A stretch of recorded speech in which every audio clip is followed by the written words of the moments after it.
কেইজনমান মানুহৰ সৈতে আমাৰ জীৱনবোৰ সীমিত হোৱাটো ভাল। এই বহুত বেছি মানুহ গোটাই জীৱনটোত কোলাহলৰ সৃষ্টি কৰি কি লাভ? তাৰ বা আকৌ কেইজনে ভাৱৰীয়া ওলাই আমিতো ক'ব নোৱাৰো।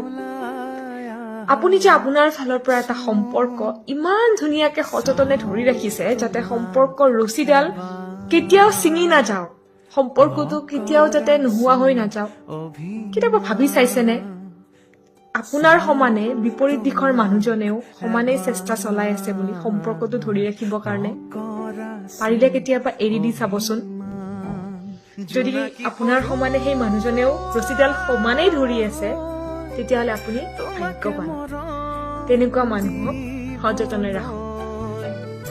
আৰু যদি ধৰি থকা নাই, এই অনৰ্থক চেষ্টা তাতেই বন্ধ কৰক। অতি সোনকালে, যিমান সোনকালে পাৰে সেই ঠাই, সেই মানুহ ত্যাগ কৰক।